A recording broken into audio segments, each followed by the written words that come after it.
새벽 1시 서울의 화려한 불빛들이 하나둘 꺼져갈 때 농수산물 시장의 하루는 비로소 시작됩니다. 저는 그곳에서 30년째 배추와 물을 나르며 살아온 여자 명자입니다. 제 손톱 밑에는 아무리 씻어도 빠지지 않는 검은 흙대가 껴있고 옷에서는 늘 비릿한 흙냄새와 시래기 냄새가 진동합니다. 남들은 저를 보고 억척스러운 시장 아줌마라고 혀를 차지만 저는 이 냄새가 부끄럽지 않습니다. 이 흙냄새 나는 돈으로 제 남동생 동수를 번듯한 은행원으로 키워냈기 때문입니다.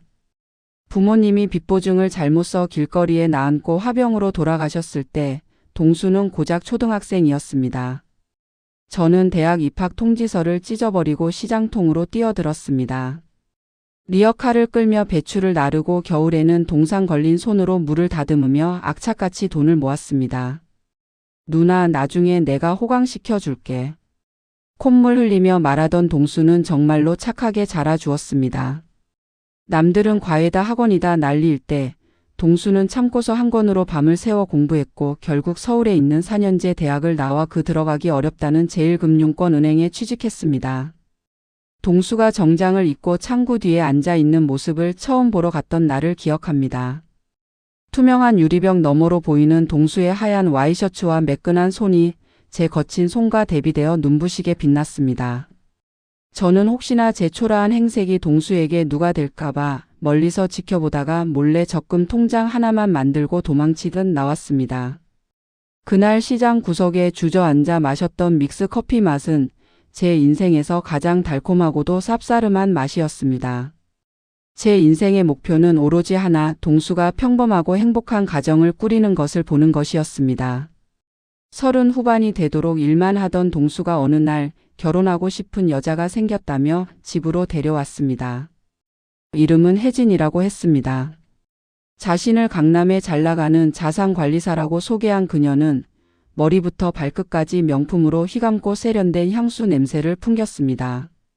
동수가 근무하는 은행 지점의 VIP 고객으로 처음 만났다고 했습니다. 시장에서 일하신다면서요? 정말 대단하세요. 저도 투자 쪽 일을 하지만 실물 경제는 형님 같은 분들이 진짜시죠. 혜진은 싹싹하고 말도 잘했습니다. 하지만 저는 그녀를 처음 본 순간부터 묘한 위화감을 느꼈습니다. 30년을 시장 바닥에서 장사하며 수천 수만 명의 사람을 상대해 온 제 장사꾼의 초기 경고등을 울리고 있었습니다. 그녀의 웃음은 입가에만 머물러 있었고 눈은 쉴 새 없이 집안을 후으며 견적을 내는 듯 했습니다. 무엇보다 그녀가 저를 부르는 형님이라는 호칭 뒤에는 숨길 수 없는 비릿한 조소가 섞여 있는 것 같았습니다. 그녀는 동수에게 헌신적이었습니다. 야근하는 동수를 위해 도시락을 싸다 나르고 제 생일에는 백화점에서 산 스카프를 선물하기도 했습니다. 동수는 누나 혜진 씨 같은 여자 없어. 나 같은 월급쟁이를 이렇게 이해해주는 여자가 어디 있겠어? 라며 푹 빠져 있었습니다. 저도 제 의심이 그저 높아심이길 바랐습니다. 고생만 한 내 동생이 이제야 복을 만난 것이라고 스스로를 다독였습니다. 하지만 그 불안감은 곧 현실적인 문제로 다가왔습니다. 결혼 날짜가 잡히자 혜진은 본색을 드러내기 시작했습니다. 그녀는 신혼집 문제로 동수를 흔들었습니다. 자기야, 요즘 전세 사기 무서워서 어떻게 빌라에 살아? 내 고객 중에 급매로 나온 아파트 물건이 있는데 이거 잡으면 2년 뒤에 무조건 입에 뛰어. 내가 특별히 빼둔 거야. 그녀가 제안한 것은 서울 외곽의 30평대 아파트였습니다. 매매가는 8억이었지만 급매라 5억에 나왔다는 것이었습니다. 동수가 모은 돈과 대출을 연끌해도 3억 남짓. 혜진은 나머지 2억을 저에게 빌리자고 제안했습니다. 형님, 은행 이자보다 제가 굴려드리는 수익률이 훨씬 좋아요. 나중에 괜히 귀찮을 수 있으니까 이 아파트 일단 제 명의로 계약하고 나중에 오르면 차익 나눠드릴게요. 그게 좋죠? 형님, 노후 자금 통장에만 넣어두면 똥값 돼요. 그녀의 말은 번지르르 했지만 내용은 기가 막혔습니다. 제 평생 모은 노후 자금 2억을 내놓으라는 것이었고 심지어 아파트 명의는 본인 앞으로 하겠다는 것이었습니다. 동수는 사랑에 눈이 멀어 혜진의 말을 철석같이 믿고 있었습니다. 누나, 혜진 씨 능력이면 2억 금방 불려줘. 우리 믿고 투자해봐. 저는 단호하게 거절했습니다. 동수야, 내 돈은 내 피고 살이다. 함부로 못 준다. 그러자 혜진의 표정이 순식간에 차갑게 식어내렸습니다. 그녀는 동수에게 형님이 나를 못 믿는가 봐 섭섭하내며 이간질을 시작했고, 착하기만 했던 동수는 저에게 누나가 나 도와준 거 아는데 그래도 이건 예의가 아니지라며 화를 내기까지 했습니다. 억장이 무너지는 것 같았습니다. 마음이 심란해진 저는 며칠 동안 가게 문을 닫고 새벽 시장을 배회했습니다. 그러다 거래처인 건어물 가게 사장님과 국밥집에서 소주 한 잔을 하게 되었습니다. 제가 예비 올케 때문에 속 썩는 이야기를 털어놓으며 휴대폰에 저장된 혜진의 사진을 보여주었습니다.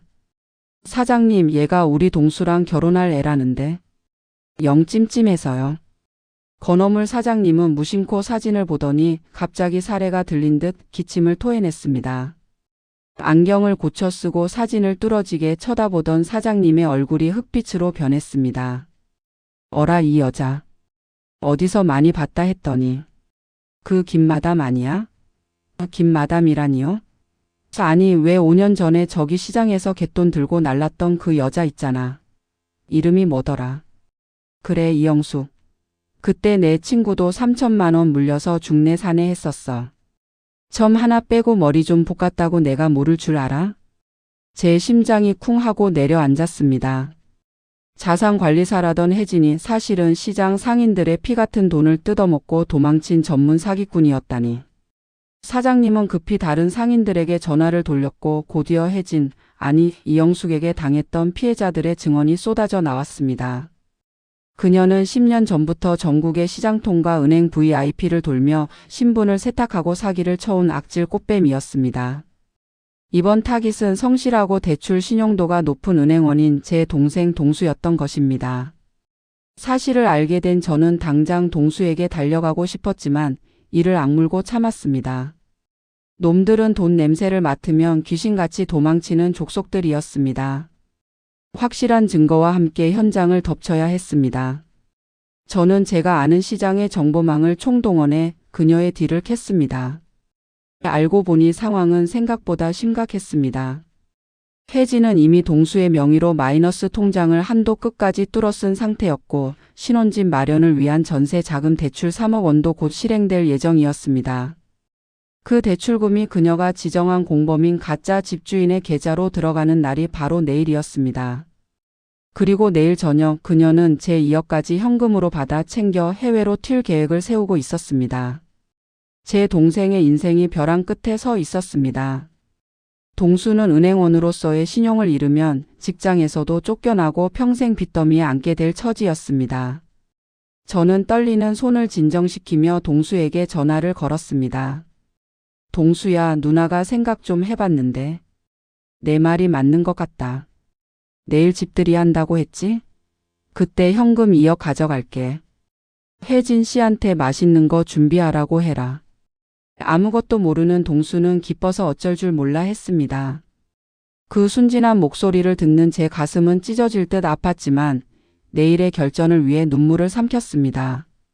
결전의 날인 집들이 저녁. 동수의 신혼집 아니 사실은 혜진이 월세로 빌려놓은 가짜 신혼집에는 음식 냄새 대신 묘한 긴장감이 감돌았습니다. 혜진은 오늘 들어올 5억을 생각하며 입이 귀에 걸려 있었습니다. 동수는 제가 가져온 보자기를 보며 행복해했습니다. 누나 정말 고마워. 우리가 잘해서 꼭 보답할게. 식탁에 둘러앉아 술잔이 한숨배 돌았을 때 제가 보자기를 풀었습니다. 혜진의 눈이 탐욕스럽게 빛났습니다. 하지만 보자기 속에서 나온 것은 현금 다발이 아니었습니다. 그것은 구리시장 상인들이 작성했던 고소장 사본과 혜진의 본명 이영숙이 적힌 지명 수배 전단지였습니다. 이게 뭐야? 혜진의 얼굴이 백지장처럼 하얗게 질렸습니다. 뭐긴 뭐야? 내년 밥값이지. 이영숙 씨 아니 김마담. 밥이 목구멍으로 넘어가니? 제가 차갑게 쏘아붙이자 동수는 상황 파악이 안 돼 멍한 표정으로 저와 혜진을 번갈아 보았습니다. 혜진은 벌떡 일어나 도망치려 했지만 현관문이 열리며 건어물 사장님과 구리시장 피해자들 그리고 사복 형사들이 들이닥쳤습니다. 이년아, 내 돈 내놔. 피해자 아줌마가 혜진의 머리채를 휘어잡았습니다. 아수라장이 된 거실에서 동수는 그제야 사태를 파악하고 바닥에 주저앉았습니다. 자신이 사랑했던 여자가 자신의 인생을 송두리째 말아먹으려 했던 사기꾼이었다는 사실에 그는 오열했습니다. 혜진 아니 이영숙과 그녀의 공범들은 현장에서 체포되었습니다. 동수의 대출금 3억은 다행히 송금 직전에 지급 정지를 시켜 지킬 수 있었습니다. 하지만 동수가 혜진에게 속아 쓴 카드 빚과 마이너스 통장은 고스란히 갚아야 할 몫으로 남았습니다. 경찰 조사를 마치고 나온 새벽, 저는 동수를 데리고 시장통 순대국밥집으로 갔습니다. 30년 전 제가 힘들 때마다 찾아와 눈물을 삼키던 그곳이었습니다. 동수는 고개를 들지 못하고 죄인처럼 앉아 있었습니다. 누나, 미안해. 내가 바보였어. 은행 다닌다는 놈이 사기나 당하고 누나 돈까지 날릴 뻔했어. 저는 동수의 숟가락 위에 뜨거운 고기 한 점을 올려주었습니다. 먹어라. 살다 보면 똥 밟을 때도 있는 거다. 내가 무사하면 됐다. 돈이야 다시 벌면 되고 빚은 누나가 갚아줄 테니 걱정 마라. 누나. 동수는 국밥 그릇에 눈물을 뚝뚝 떨어뜨리며 밥을 밀어 넣었습니다. 저도 소주 한 잔을 털어 넣으며 쓴 속을 달랬습니다. 비록 상처는 남았지만 우리는 다시 일어설 것입니다. 30년 동안 거친 시장 바닥에서 산전수전 다 겪으며 살아남은 저 명자가 있는 한 제 동생 동수는 절대 무너지지 않을 것입니다. 새벽 시장의 차가운 공기 속에서도 다시 떡 방아 소리가 들려오고 사람들의 활기찬 외침이 시작됩니다.